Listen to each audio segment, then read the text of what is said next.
You should not hand someone, hey, I want to help you get in shape. You're going to listen to you're going to listen to that once. You're going to talk about how you can help them, but then you pull out a binder, right? Now this turns into a sort of a sleazy sales thing because they know that, oh, they're just trying to get me to buy something out of their book. Listen, here's the thing. One of the big thing is when you pull out a binder, most people, including myself, when you pull out a binder, I really can't make a decision now until I see every single thing that you have in that binder. You're an inspiration to our entire organization. Welcome to the Gym Marketing Made Simple podcast. We're going to be talking the done-for-you marketing and sales strategies proven to work with boutique fitness gyms to increase quality lead flow and grow your revenue. Don't try to be a professional marketer and waste tons of money. Let the experts at Lasso do it for you. And now, here are your hosts, Blake Ruff and Sherman Merritt. Another episode of Gym Marketing Made Simple. I'm Sherman here with Blake as usual, and today we're going to talk about one of my favorite topics. It's going to be on sales. We're going to talk about some things that we're sort of seeing across the industry, so that we can help you guys close more leads. Whether you're running paid marketing with us or not, we want to see you be successful. So we're going to just jump right into it, guys. One of the big sayings that I've heard over the years that I like, helping someone sort of craft an offer or, deal with people when they come in the gym is, if you confuse, you lose, right? Now think about this. If you're going to buy something, whatever it is, and you talk to the salesperson and you're slightly confused about what exactly you're getting, what exactly are the terms, just imagine you're slightly confused. You're more likely than not going to hand over your debit card and tell this person, hey, I'm slightly confused, so just go ahead and charge me whatever you think, or just charge me whatever for what I'm doing. I don't know exactly what I'm getting, but I'm just going to give you my money. So it is of vital importance that we are crystal clear on our offerings and our options when we talk to people, right? And remember, when someone comes to you, you're the professional, right? You've helped hundreds, if not thousands of people reach their health and fitness goals. So you should be telling them what is the best option for them moving forward, not the other way around. So let's talk about having your offerings clear and concise, right? Not having too many options when someone comes in, right? I like to keep it very simple, right? At my gym, this is what we used to do. So when someone comes in, right, we're going to talk, we're going to listen, and the first thing we're going to do, we're going to offer them our premium service, right? And we're offering them our premium service because that's a service that I know is the best, right? That's a service that I can pretty much stand on and know that if they listen to what we say and they do what we tell them to do, they are going to get results. It's sort of foolproof, right? So at my gym, it was basically, hey, you come to personal training 3 times a week, plus customized nutrition. You'll meet with the nutrition coach weekly. The price for that is $1,300 a month. But that's the first thing I'm trying to get everyone that joins to start doing. Now, 90% of people, they're not going to want to pay, or they can't afford your premium option, but you should always start with that, right? Because that's the option that you can pretty much stand on. You're holding them totally accountable to their fitness. They're coming to the gym 3 days a week because they're meeting with you and or a coach, and what they're eating because they're meeting with the nutrition coach weekly or bi-weekly, however you guys set it up. You can pretty much guarantee results on that. I know plenty of gyms that actually offer a money back guarantee on that. They have to, make all of their personal training sessions. They must adhere to the nutrition plan. And if people do that for 3 months, guys, you can pretty much guarantee results. There's no way getting around it. So the first thing that we used to do, again, sell them that premium service, and then next we would drop down to our next sort of our main offering, which was CrossFit group classes plus nutrition, right? And those were the two options for anyone getting started, right? So when they came in, it was simple, it was clear, it was concise. Either you got to do this personal training or you're going to do this group option. That was it, right? Like nothing else. But what we're seeing a lot now is some of you guys are trying to basically make everyone happy, and you can't. We just had a call this morning where we were talking with someone, and we sort of noticed this. Blake, let's talk about sort of what we saw this morning and sort of the pitfalls that we see people making, so we can sort of dive a little bit deeper. Yeah. So a girl that we talked to, new business owner, new gym owner, and she had somebody that she wanted to sign up. Like, this person was prepared to give her their credit card or give her their credit card. And then she's like, okay, are you looking to do month to month, or we have a year-long commitment, but you get a month free?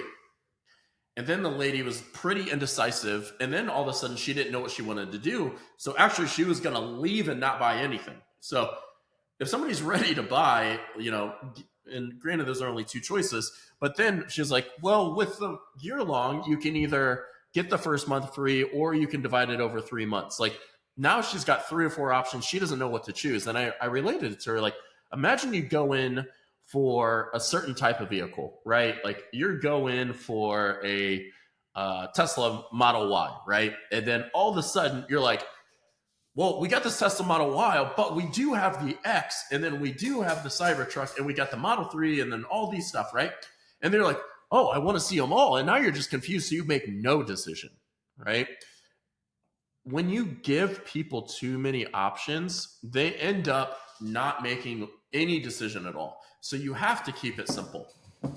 Are you looking to do month to month, or are you looking to do a 12-month commitment with a discount? Oh, I want to do a 12-month commitment. Okay. Now, from that, like, giving them all the options in the beginning are too much. Concise it down. Great.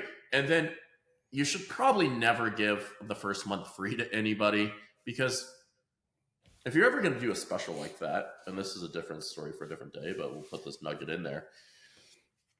When somebody doesn't pay for something, they don't have value in it, because I'm not exchanging any currency for it. So I don't care. Like, nothing's coming out of my bank account. So if it was me, I would just be like, hey, we're going to divide those first, get some savings over the first 3 months. That one, if you do a 12-month commitment, you get a month free. We divide that over the first 3 months. Great. Get you signed up, right? Never give a month free out of the gate. Like, we ran a special before, even also, like, hey, sign up for a month free. The first 5 months you pay for, the last month you get free. Because if you don't pay for the first month, they're not going to work as hard. Well, I got nothing invested in this, right? There's nothing invested, so I don't lose anything. And so, and that's just a special by itself. But the whole point of this, like, podcast is to keep things simple. When you complicate your process, people end up, and you think you're giving them more options so it's better, you end up losing sales because the person just gets simply confused. And they don't understand. They get confused on what they even want to do, right? Like, the analogy of a car, like, I go in for a Grand Cherokee. Do you want to see the L? Do you want to see the Limited? Do you want to see all this? Like, all these different options. I end up buying nothing. Like, if they do their research and they're ready to buy, get their payment, and then move on. And then they can buy something like long-term later. But you need a commitment today, because, and Sherman will always say this, but it's so true. All of you gym owners know somebody's like, hey, I will contact you tomorrow and sign up.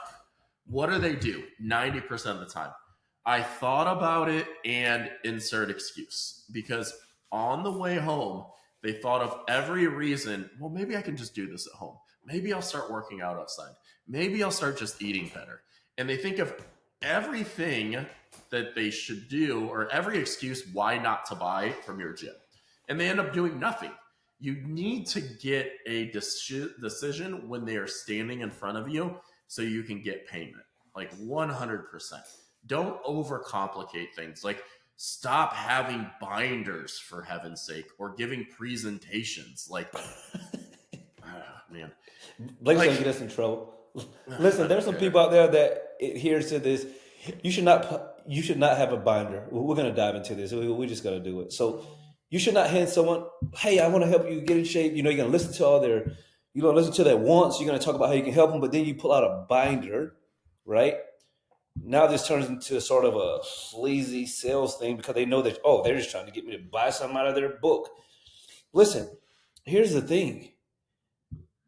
One of the big thing is when you pull out a binder, most people, including myself, if you pull out a binder, I really can't make a decision now until I see every single thing that you have in that binder. I need to see it all. And then when I do that, now I'm slightly confused. I have information overload. So my next move is to, man, all this looks good. Let's say everything looks good. I don't know exactly which one.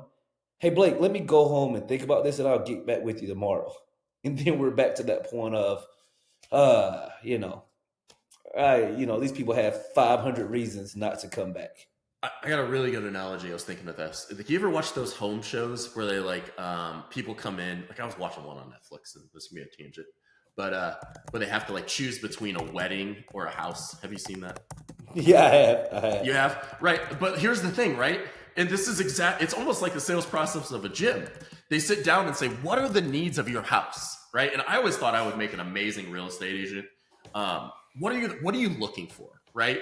I need this. I need my kids to play with this, blah. I need a backyard for my dog. Here's what they don't do. They don't show them 15 houses. They show them 3 all the time. One at the price point at a little above their budget, right? If they can stretch. One that's within their budget, and usually one that's a little bit below that does, so the other ones look a lot more valuable, right? And it's the same thing with a gym. Like, if I was a real estate agent, right, and meeting with a family, hey, what are you really looking for?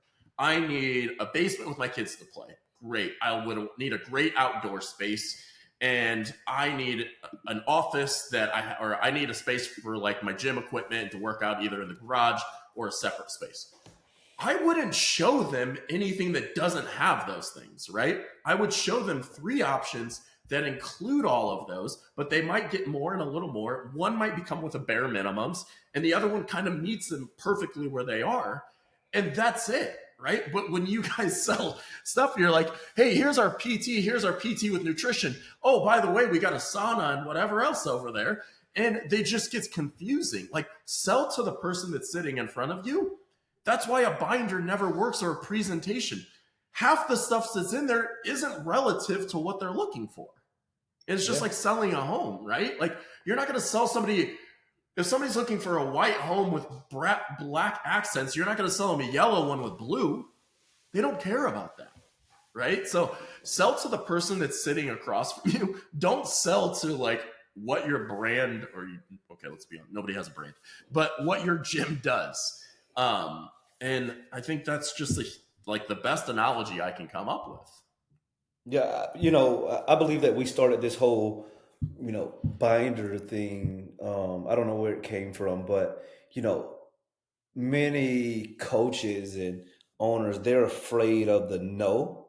So, I believe that we have gotten better as a community with sort of selling from the top down, offering the best of the best. But, when you have the binder, you need to be okay with people telling you no before you move on to the next thing. That's why I personally you have a sheet that has, say, all your personal training on there. That's the only thing you sell them until they tell you no. But you're going to hand them that sheet, let them look at it. This is what I recommend you do. And you sit there and you be quiet in the awkward Can you imagine silence. going to the doctor and they hand out you a binder? Yeah, by the way, here's my problem. Here's your binder, right? No, they're like, hey, this is your diagnosis and this is the treatment plan going forward, right? Like, there's no binder. Or say you got surgery and let's just say it's even cosmetic, right? And they're going to be like, hey, this is the top level best that you can do, right?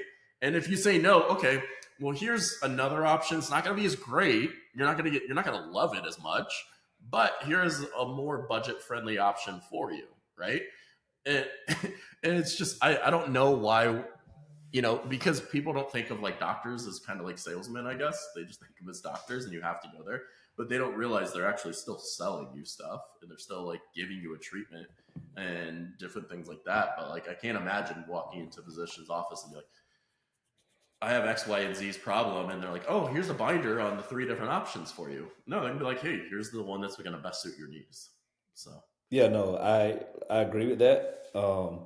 If you're using a binder, I'm sorry. Like, this is just the way we feel about it. We've helped hundreds and hundreds of gyms with this, and we are totally against the binder. I feel that I believe that it just causes more confusion, right?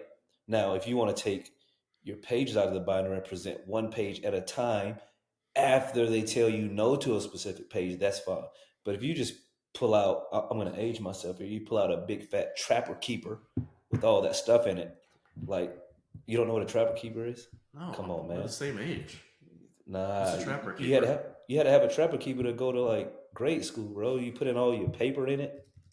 Google Is that like a trapper black keeper. one? Trapper. No, bro, they come in all different things. Trapper keeper notebook.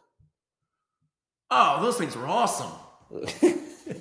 Correct. So like, but I was here's actually the thing, Chipotle, like, and a guy was talking about this yesterday. He was telling his little brother. He was like, no, you got to have this like divider, and you got to have everything sorted so you're organized. Yeah, I remember those for sure. yeah. So I mean, that's the thing though. Like, seriously, guys, if you pull that out, it's just gonna make most people gonna want to see every single thing that you offer, and then they're gonna have to think about it most of the time, right? So if you take nothing else from this, hey, like, present to them what you want them to do, one thing at a time, and let them tell you no to it. And then when they tell you no, then you have a different solution to their problem. I think Truman, you got to go into when you should talk and when you shouldn't talk, and talking yourself out of a sale real quick. Yeah. So over the years, you're simple when somebody, you ask a question and you keep talking. Yeah, correct. So, this happens a lot of times with inexperienced salespeople, right? You've sort of done your job, and you then ask them a question, or you present the sale to them, and you get to that phase where it's silent. It's a little awkward. 5 seconds feels like 50 seconds. They're looking at the sheet. You know they're not uber comfortable with the price point. And you just don't sit there in that awkward silence. And then you jump up and you say, hey, if that's too much for you, I have another option for you, right? You must be okay with, once you present the option, the best option for them, once you present the best solution to their problem, you have to be okay with just sitting there in silence, and you let them tell you no, right? You guys will be surprised how many sales you will close if you just slow down a little bit. And again, this happens a lot of time with inexperienced / young salesmen, saleswomen, just because they're not used to sitting in that silence. So they just want to go, just hurry up and get this sale. But let people think about it, right? Like, really understand that for most people, if they're spending $300 to $1,200 a month, they're probably going to look at it and think about it at least for a little bit. Like, okay, I can afford this $1,200. Do I really want to do that? I have to commit to 3 months. That may take them 30 seconds. And you sitting there while they sort of work through that in their brain, that 30 seconds will feel like 30 minutes. But if you just jump up immediately, they're in the middle of a thought saying, I think I'm going to do this. Like, it's a little expensive. Then you jump up and say, hey, don't worry if that's too much. I have a cheaper option for you, only $175 per month. And they're like, okay, yeah, this is much better. I was going to do the $1,200, but they got a $175 option. You just talked yourself out of a sale, right? Over the years, this happened plenty of times. It happens sometimes with Lasso. It used to happen all the time at the gym. We'll talk to someone. I'll talk about how we're going to solve their problems. Let's just use the gym. I'm talking about how we're going to solve their problems. I make the recommendation. They say, yes, I'm ready to get going. I tell them the 3 times a week personal training, this is what it looks like. And they'll say, yes, I want to do it. I used to just get out the iPad and sign them up. And then before anyone hands you their credit card, a lot of times they'll be like, oh, well, I didn't even ask how much was it? Oh, okay. Then you tell them what it is. These people are already committed to it, right? But a lot of times we are so worried about the price that we talk about the price and overemphasize, sort of how expensive it is without saying it, right? Because here's the thing: if you sign someone up for something, if you let them know how you're going to solve all of their problems and they're ready to go, and they don't ask you about the price, they're not worried about the price. So you don't necessarily have to talk about the price. And I know that's a new one for a lot of you guys, but seriously, there's a lot of people that if they can have their problem solved, they're not really worried about how much it costs because they can afford for you to solve their problem, right? So make sure that you guys are, again, really focusing on the client and what they need. And if you do that, everything else is going to take care of itself long term, right? And eventually, we'll have to do another episode on objection handling because contrary to whatever people are going to tell you, just because someone has an objection does not mean that they're not ready to sign up, right? They're just unsure. They're just like, insert objection. Now, how are you going to handle that objection, right? Because again, this is a product that you're selling that is going to change their life if they really commit to it. So why wouldn't you push back a little more? Obviously, this person has a problem, so they came to you for the problem. And if you can solve it, why wouldn't you sort of push them a little bit to let them join your place so in 6 months, they'll be thanking you, for being a little pushy, as opposed to you just let them go. And then now it's another 4 months, they've gotten unhealthy, they haven't done anything. Then they go to the gym down the road that's not as good as you are, right? You've actually done that client or that potential client a disservice because you haven't locked in and really done your best to help them, right? So let's make sure that, guys, as we're going through this, as we're presenting the options to folks, that we're slowing down and really letting them make the best decision for them when it comes to joining your gym, right? I really think that will help a lot of you guys as you're moving forward. Just slow down a little bit. It's okay to sit in awkward silence. No problem at all. All right. Blake, you have anything else you want to add before we get out of here? No, man. I think keeping this a little shorter and getting to the point will really help people in just their sales process and something little they might be doing wrong that's going to have a big impact. Okay, good. So guys, really, we gave you some practical tips, steps that you can make to get better at this. So let's take action. When you have success or you have more questions, reach out to us. We would love to help you, whether you're working with us or not. We want to see gym owners crush it. So guys, as usual, tell a friend to tune in, and we will chat with you guys next week. All right. Yeah. Thank you for listening to the Gym Marketing Made Simple podcast with Blake Ruff and Sherman Merricks. We hope you enjoyed. We believe marketing should increase revenue and not waste money. So book your free call today. Head on over to lassoframework.com. That's lassoframework.com and find the right words, get more customers, and increase your revenue. We'll see you here next time.